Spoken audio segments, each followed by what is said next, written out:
If you've seen Bharatanatyam performances, we start with a prayer. And the offering we made, second slide please, the ode to Krishna.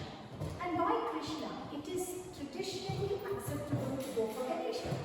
But we went for Krishna because he is Krishna Tubhyam Jagat Guru. He is the teacher of the universe, and that is even relevant today. So within this story, we will find out in the context of the battle, he used Shikhandi, or he gave Shikhandi the respect and the position he deserved, irrespective of his identity. And that's why it's not just a curtain raiser, but it is a purposeful verse that I wanted to use. Second reason why I wanted that Pushpanjali or that rhythmic piece is the two characters in the story. There is Bhishma, the male, the patriarch, the grand old man of the Kuru clan, whose behavior, attitude is all governed by societal rules and self-inflicted vows and discipline. So in that rhythmic piece, we created dance patterns to solfa notes, which are strict and technical. The second character, main character in the story is Amba. Amba is a self-respecting princess, emotionally charged. So every decision she makes is emotional.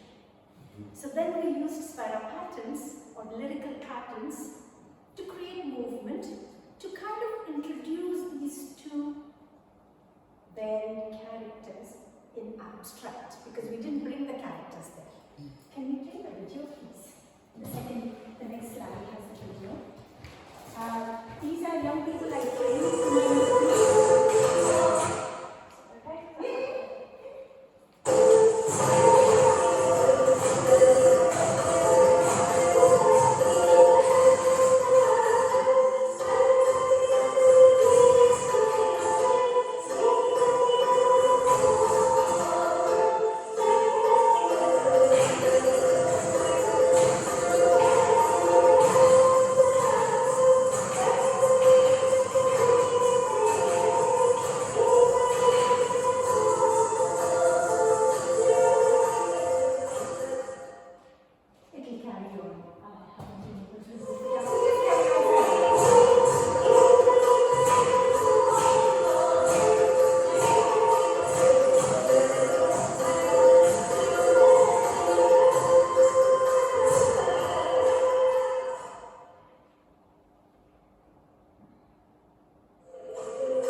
The actual storytelling starts with the battlefield scene, and our grand old man Bhishma of the Kuru clan is face to face with Shikhandi. Shikhandi is showering arrows at Bhishma. Bhishma stands still. He will not shoot. Why? Can we see the next clip, please?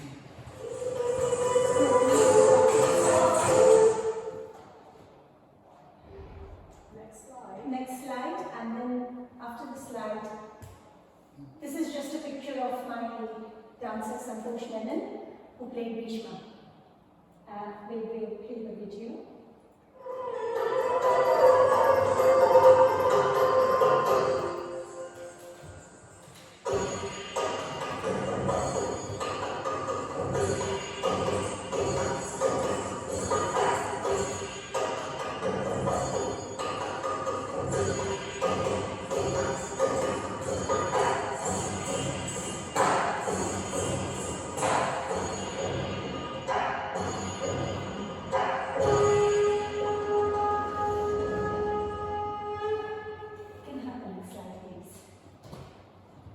To understand this reaction of Bhishma,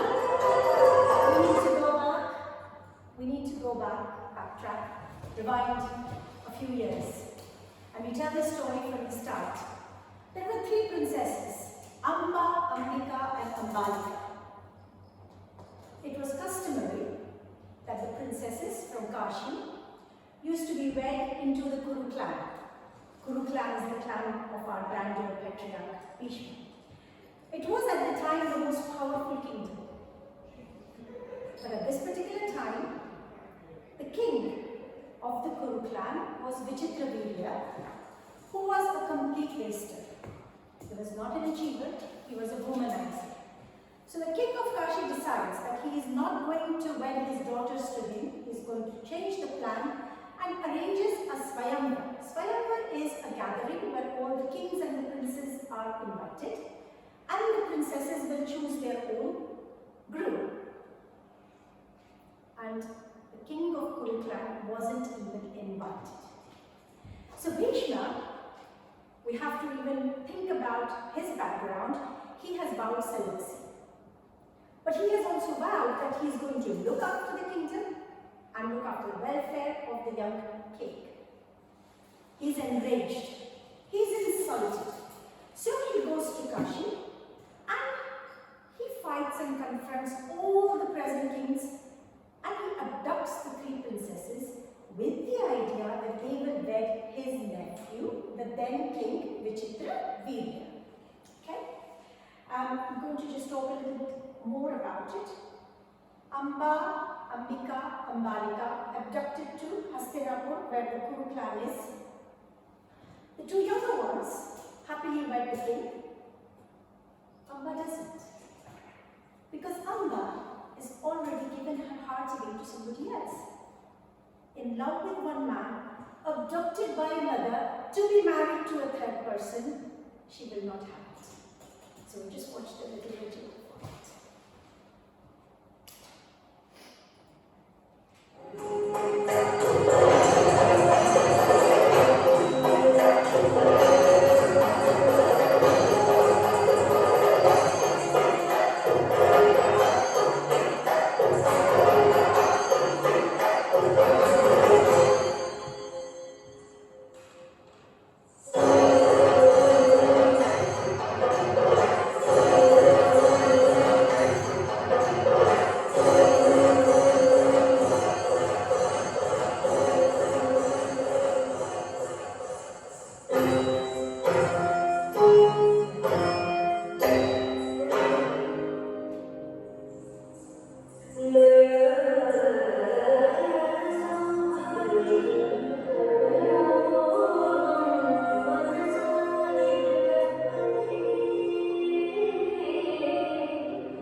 And we haven't used in the narrative a lot of text. The first act actually I have used an English poem to introduce the identity of Shikhandi and Amma. But here I have stuck with the original text of Sanskrit simply to bring out the sensibility of the time and the space and the place where the story comes from. Can I have the next slide, please? So Bhishma sends Amba away to Santa. So Bhishma sends away Amba to the Shalva prince, who who she was in love with. He says, I will not marry you because you were taken away by somebody else. So you go there, and with the man who held your right hand and took you away, you wed him. So Amma is sad. She starts her travel back to Bhishma. Here there is a shift in her character. She tries to think, am I going to be able to convince Bhishma to marry me? So she goes to him and tells him, you have taken me from my father's home, you have to wed me. He says, no, I have vowed celibacy, I cannot wed you. For 6 long years, Amma waits by the palace gates, hoping that one day he will change his mind. Hoping that one day her beauty will seduce him. Doesn't happen. So she goes to the forest, to Parshurama. We introduce another character here, who is Bhishma's teacher, who has taught him warfare. And she says, have a duel with him. If he loses, he has to marry me. If he doesn't, I shall walk away. So I then have done a little duel of which you can have the next step.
Shiva intervenes. Amba is lost again. Nobody won, nobody lost. She goes into the forest and goes into penance. Muruga, who is the son of Shiva, another god, we won't go into that, gives her a blue garland. And the boon is that with the blue garland, whosoever wears the blue garland is invincible.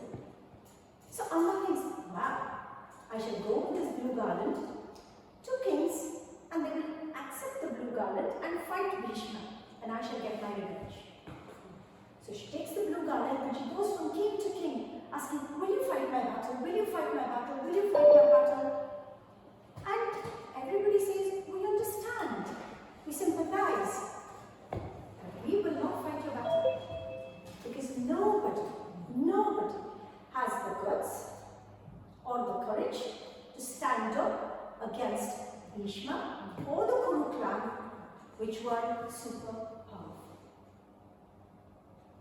Shiva comes and tells Amba, not to worry, you will be reborn again and you will avenge your own insult. So here Amba now says, I am not going to go through the cycle of life and death.